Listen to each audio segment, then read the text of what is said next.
Hi friends, நம்ம இன்றைக்கி ஒரு மூலிகை செடி தான் பார்க்க போகிறோம். என்ன அப்படின்னு பார்த்தீங்கன்னா கரிசலாங்கண்ணி. கரிசலாங்கண்ணியில் பார்த்திங்க அப்படின்னா 2 வெரைட்டி இருக்குது. ஒன்று வெள்ளை கரிசலாங்கண்ணி, இன்னொன்று மஞ்சள் கரிசலாங்கண்ணி. நம்ம வீட்டில் இருக்கிறது என்ன அப்படின்னு பார்த்தீங்கன்னா வெள்ளை கரிசலாங்கண்ணி. வெள்ளை கரிசலாங்கண்ணியில் பூ வந்து வெள்ளை கலரில் இருக்கும். மஞ்சள் கரிசலாங்கண்ணியில் அந்த பூ வந்து இதில் மஞ்சள் கலரில் இருக்கும். அந்த ஒரு டிஃப்ரென்ஸ் மட்டும் தான். மித்தபடி செடிகள் பூக்கள் எல்லாமே இந்த மாதிரியே தான் இருக்கும்.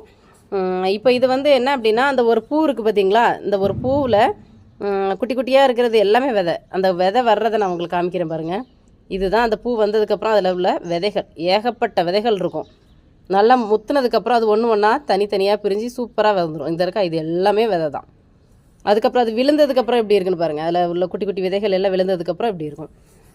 இது வந்து நம்ம சமையலுக்கும் பயன்படுத்தலாம்.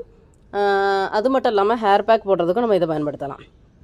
இதை அரைச்சி நல்லா தலைக்கு ஹேர் பேக் மாதிரி போட்டு நீங்கள் யூஸ் பண்ணிங்கன்னா முடி நல்லா கருன்னு இருக்கும்.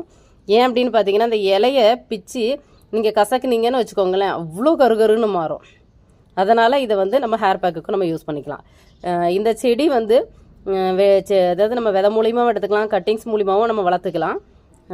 இது வந்து நான் எப்படி எடுத்துகிட்டு வந்தேன் அப்படின்னா மார்க்கெட்டில் சமையலுக்காக ஒரு கட்டு வாங்கிட்டு வந்தேன்.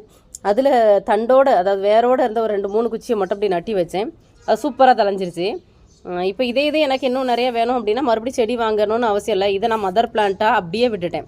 இலைகள் பூக்கள் எதையுமே பறிக்காமல் அப்படியே விட்டுட்டிங்க அப்படின்னா அது எல்லாமே நல்ல ஒரு விதைகளாக மாறிடும்.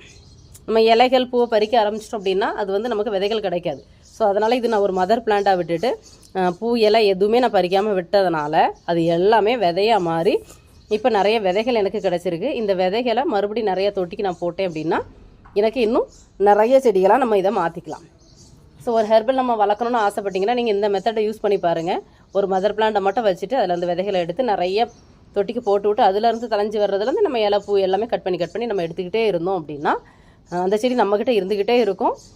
நமக்கும் தேவையான அளவு நம்ம எடுத்துக்கிட்டே இருக்கலாம். இப்போ தான் நான் ஃபஸ்ட்டு இது மதர் பிளான்ட் வச்சுருக்கிறதுனால இப்போ இன்னொரு தொட்டிக்கு நான் விதை போட்டிருக்கேன். அது இப்போ தான் குட்டி குட்டியாக முளைச்சிருக்கு.